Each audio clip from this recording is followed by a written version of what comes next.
प्यारे बच्चों, मैं विवेक कुमार मिश्र।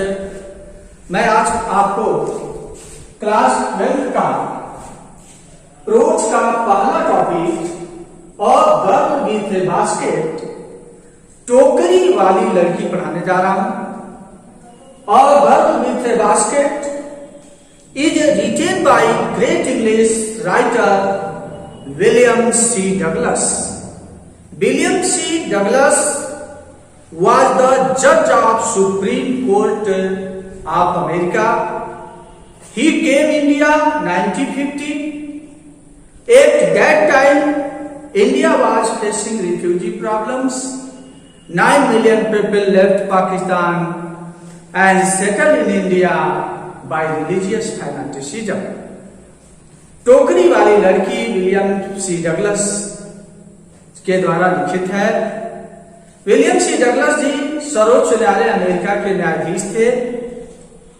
वह 1950 में भारत आए और उस समय भारत शरणार्थियों की समस्या से जूझ रहा था। 90 लाख लोग पाकिस्तान से भारत में आए और उस समय भारत की समस्या बहुत ही जटिल समस्या थी। This topic is an essay written by great English writer William C Douglas.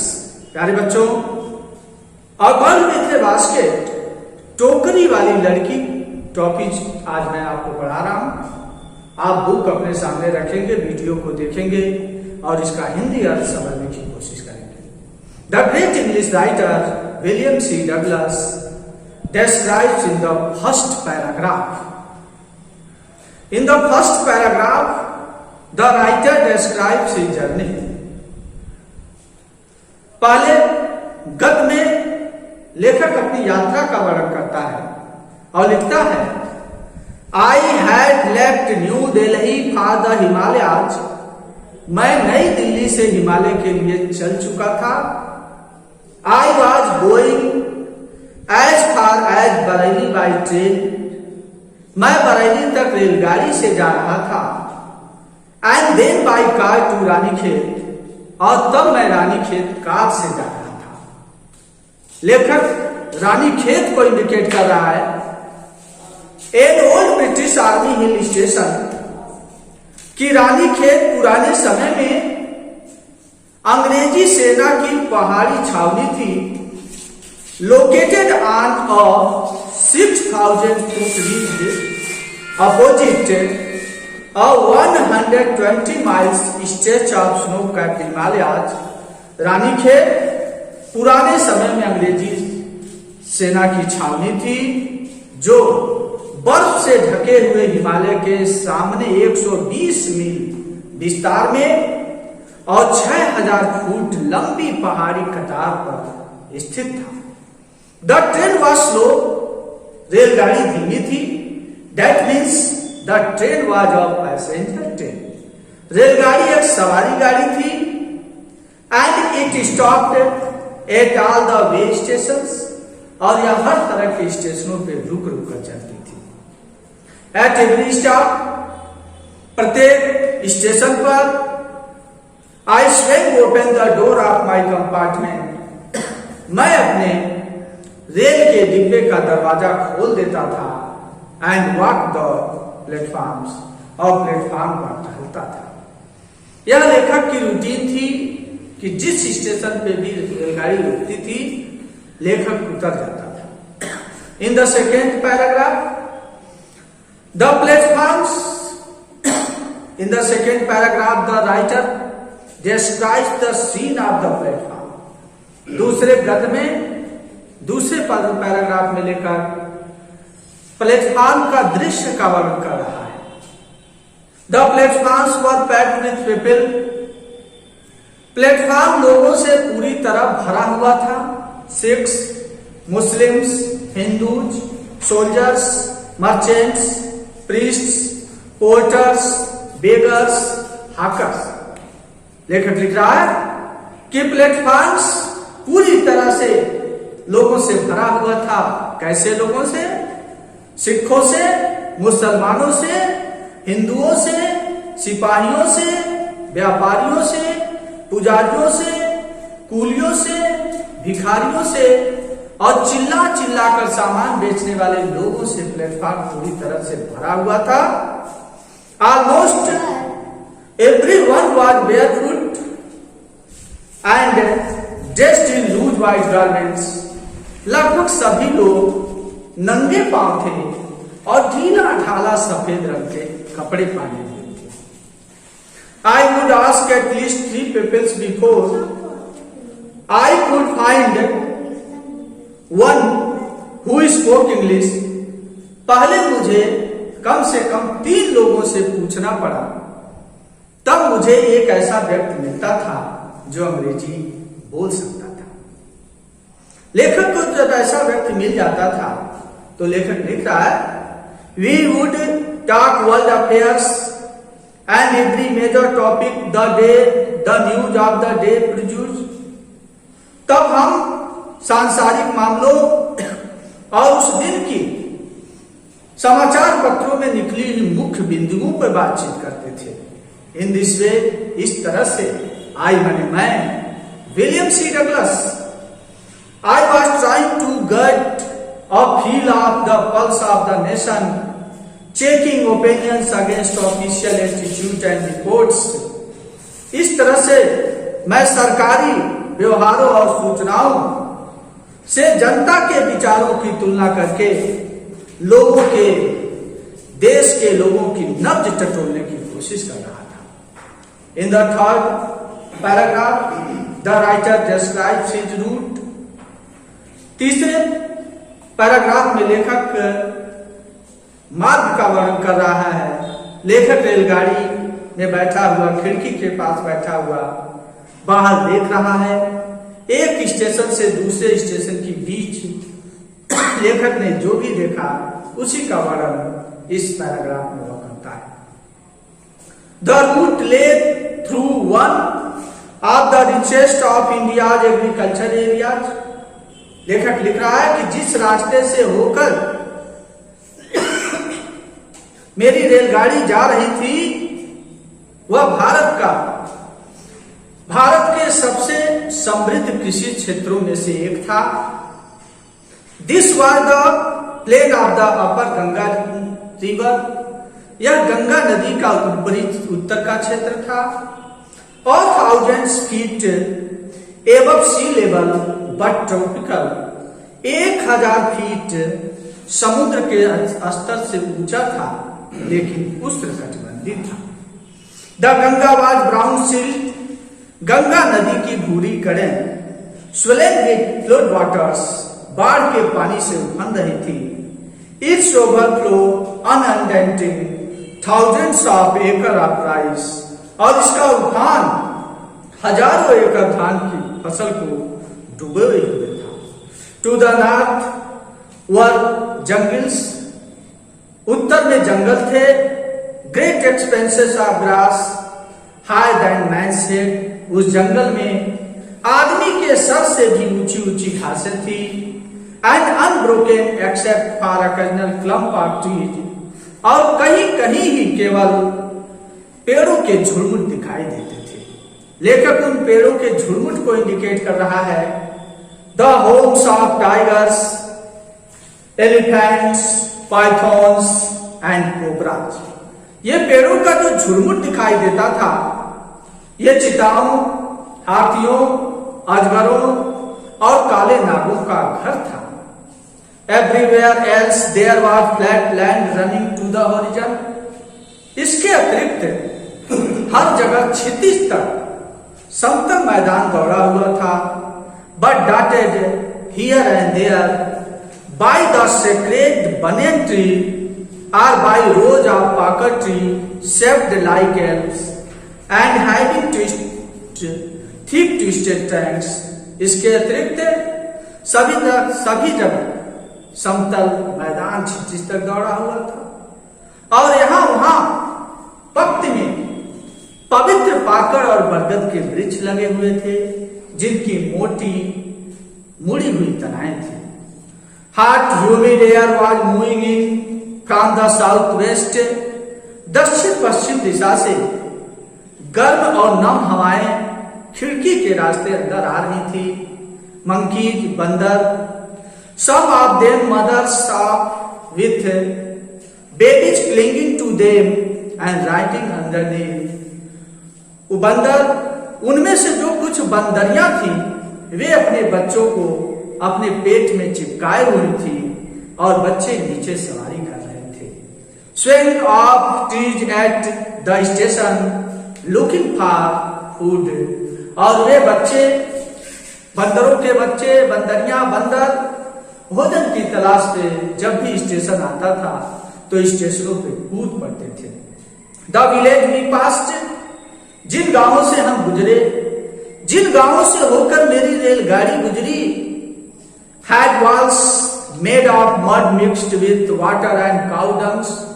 उन गांवों की दीवारें मिट्टी, पानी और गाय के गोबर से बनी हुई थी. Their peaked roof were thatched, उनकी नुकीली छतों को छप्पर कहते हैं. लेखक छप्पर कैसे बनता है इसका इंडिकेशन कर रहा है. Bundle of grass tied to bamboo poles stretch across the rafter, घास के फूलों को बांधकर एक बांस की बल्लियों से फैलाकर छप्पर बनाया जाता है. That day the pumpkin vines that grew over them, उन दिनों उन छप्पड़ों पर काशी फल की लताएं फैली हुई थी. were in bloom, उसमें फूल भी खिले हुए थे. Telling sticks of yellow over their walls, और वह भद्दे दीवालों पर धारीदार पीले रंग की धारियां बना रहे थे. That means see this sight the writer William C. Douglas impressed very much. यह दृश्य देखकर लेखक बहुत प्रभावित हुआ. नेक्स्ट पैराग्राफ, चौथा पैराग्राफ में लेखक लिखता है, एट वन स्टेशन, एक स्टेशन पर my routine of talking with the people was interrupted. एक स्टेशन पर मेरा लोगों से बातचीत करने का सिलसिला रुक गया. As soon as I alighted, जैसे ही मैं उतरा, a group of young children gather around me, छोटे छोटे बच्चों के झुंड ने मुझे चारों तरफ से घेर लिया. दे वर सेलिंग बास्केट्स, वे टोकरियां बेच रहे थे. टोकरियों को इंडिकेट करते हुए लिख रहा है हैंड वूवन, हाथ की बुनी हुई टोकरियां. Reed baskets with simple designs and patterns, शकरकंदे की साधारण नमूने और प्रकार की टोकरियां बेच रहे थे. They held the baskets high, वे अपनी अपनी टोकरियों को ऊपर उठाए हुए थे. शाउटिंग वर्ड्स, और शब्द चिल्ला रहे थे, टोकरी ले लो, टोकरी ले लो. आई डिड नॉट नो, लेखक लिखता है कि मैं नहीं जाना, विलियम सी डगलस जी नहीं जाने, but conveying unmistakable there Dzire, लेकिन बिना किसी गलती के वह उनकी इच्छा को जान गए कि यह बच्चे टोकरियां बेचने की कोशिश कर रहे हैं. William C Douglas was English knowing man, William C Douglas अंग्रेजी जानने वाला आदमी था, लेकिन वह उन बच्चों की इच्छा जाना कि ये बच्चे अपनी टोकरी बेचने की कोशिश कर रहे हैं. In the next paragraph the writer describes these were refugee children. लेखक लिख रहा है ये बच्चे जो टोकरियां बेच रहे थे ये शरारती बच्चे थे. When partition between India and Pakistan was decreed, जब भारत और पाकिस्तान के बंटवारे की घोषणा हुई, hundreds of thousands of people pulled up their roots, तो कईयों हजार लोगों की जड़ें उखड़ गई और बेघर हो गए. and changed their residence, और उनका निवास स्थान भी बदल गया. 9 million people left Pakistan and came to India. 90 lakh लोगों ने पाकिस्तान को छोड़ा और भारत आए. Driven by the fear of religious fanaticism, धार्मिक दंगे फसाद के कारण 90 लाख लोगों ने पाकिस्तान छोड़ा और भारत आए.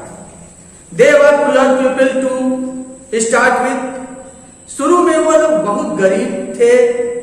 They were poorer as their long trip, और जैसे ही वह अपनी लंबी यात्रा पे चले और गरीब हो गए। और क्योंकि all they could carry was a bit of food, क्योंकि वह जो कुछ भी ले आए थे वह थोड़ा सा भोजन था, एंड अ फ्यू बिलोंगिंग्स, या कुछ ही छोटी छोटी चीजें थी। सून, शीघ्र ही, दे वर आउट ऑफ फूड, शीघ्र ही वह भोजन से खाली हो गए, उनके पास खाने के लिए कुछ न रह गया। A few days after they started, कुछ दिनों के बाद जब वे चले, they began to fall by the wayside from the weakness of hunger, और कुछ दिनों के बाद जब वे चले तो भूख की कमजोरी के कारण वे सड़कों के किनारे गिरने लगे, and died, और मर गए, where they fell, जहां वे गिरे वहीं वे मर गए। The next paragraph, the children selling baskets were sons and daughters of the refugees, जो बच्चे टोकरियां बेच रहे थे ये इन शरणार्थियों के पुत्र और पुत्रियां थी। दे माने वे, आर या देयर पेरेंट्स, या उनके माता पिता, आर रिलेटिव्स, या उनके रिश्तेदार, had gathered in the city, शहर में एकत्रित हुए थे। सेटिंग अप स्टॉल्स, छोटी छोटी दुकानें स्थापित किए थे।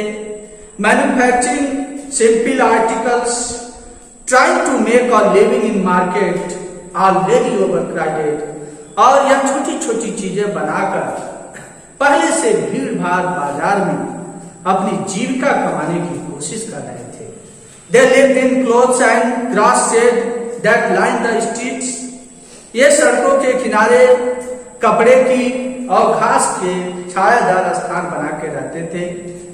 The peasants among these refugee, इन शरणार्थियों में जो किसान थे, had been accustomed to little all their lives, वे थोड़े में ही, जो किसान थे वे थोड़े में ही अपना जीवन बिताने के आदी थे, कष्ट में अपना जीवन बिताने के अभ्यस्त थे।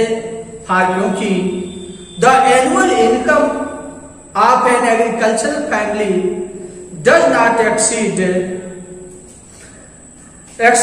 ऑन एन एवरेज, क्योंकि एक खेतिहर परिवार की औसतन आय जो थी, साल की औसतन आय थी $100 ईयर्स, क्योंकि एक मजदूर एक वर्ष में $100 उसकी औसतन आय थी।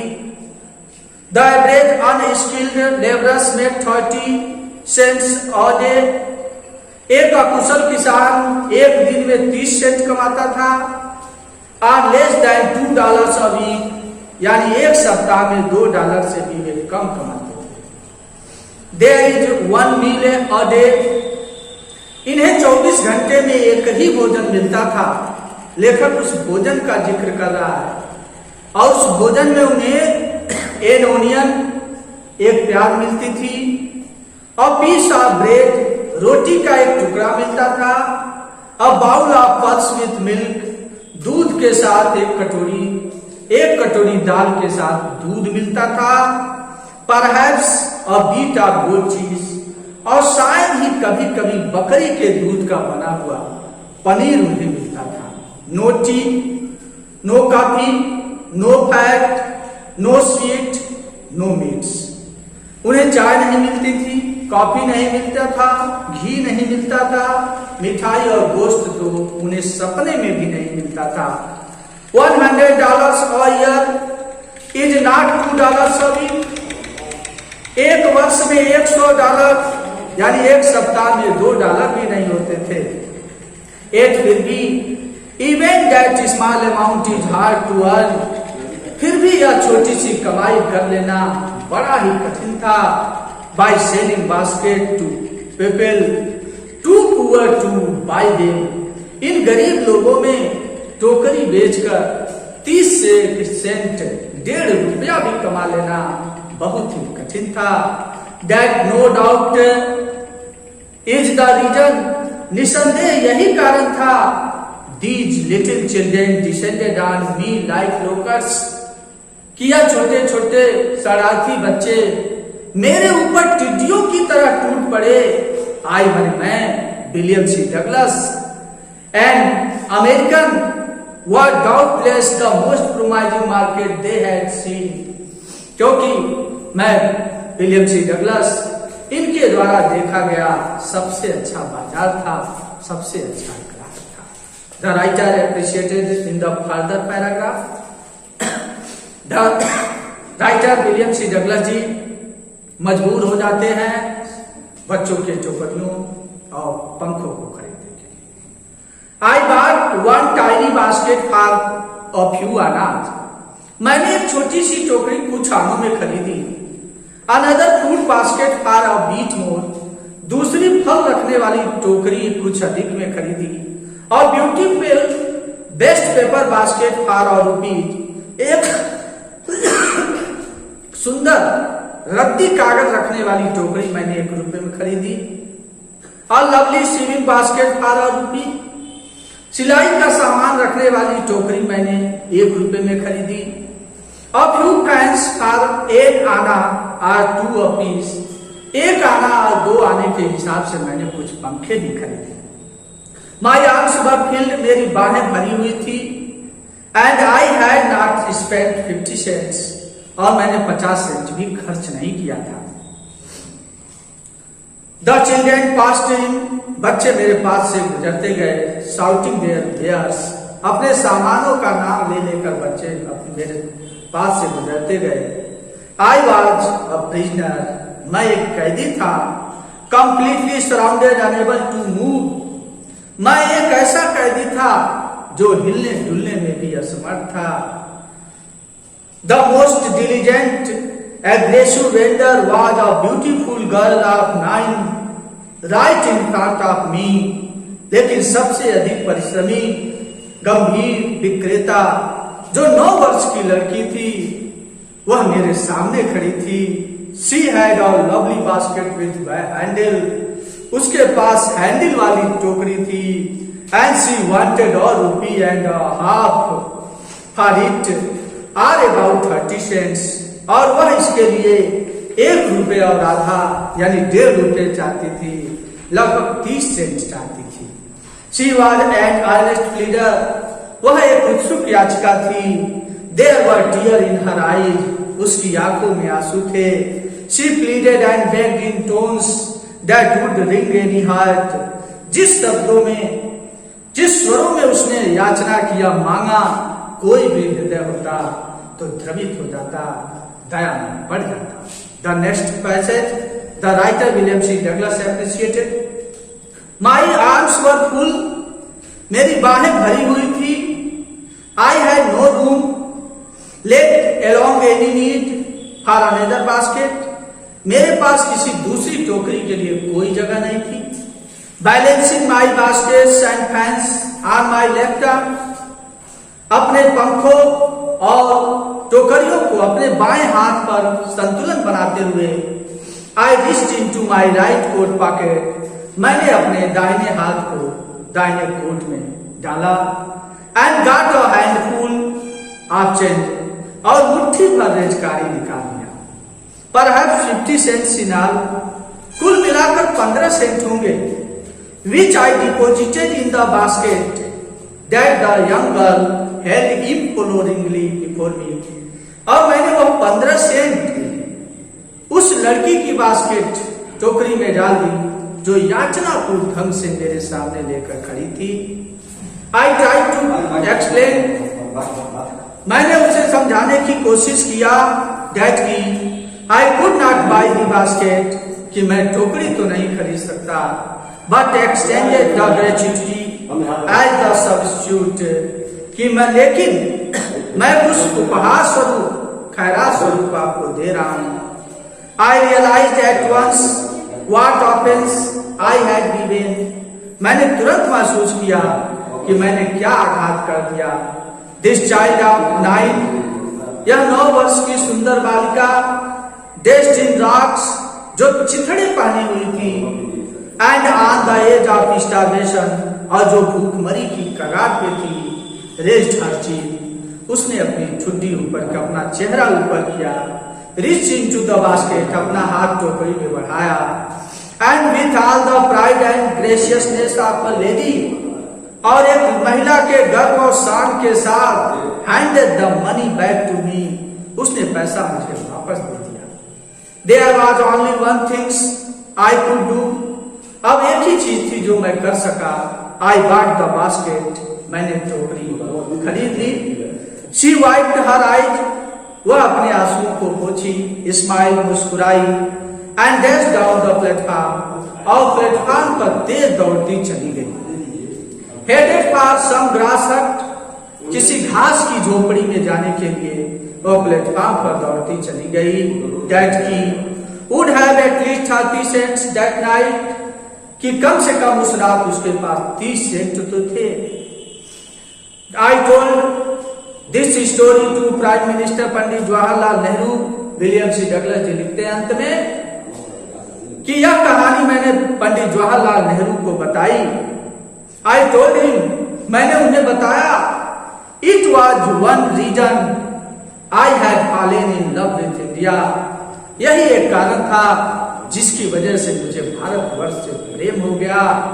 In the last paragraph, the great English writer William C. Douglas appreciated the people I saw in India, जिन लोगों को मैंने भारत में देखा, those in the village as well as those in the high office, चाहे वो गांव के गवार हो, चाहे उच्च पद के अधिकारी हो, have both pride and lively sense of decency and citizenship, उन दोनों में नैतिकता, गर्व और शिष्टाचार की जीवंत भावना थी। They also have a passion for independence, वह स्वतंत्रता के लिए तीव्र इच्छा रखते थे। This beautiful child, यह सुंदर बालिका, born in squalor and poverty, जो गंदे वातावरण और गरीबी में पली, uneducated in both grammar and manners, जो अच्छे तौर तरीके और व्याकरण से अनभिज्ञ थी, had given me a glimpse of warm soul of India, वह मुझे एक महान भारत की झलक दिखा गई, वह मुझे एक महान भारत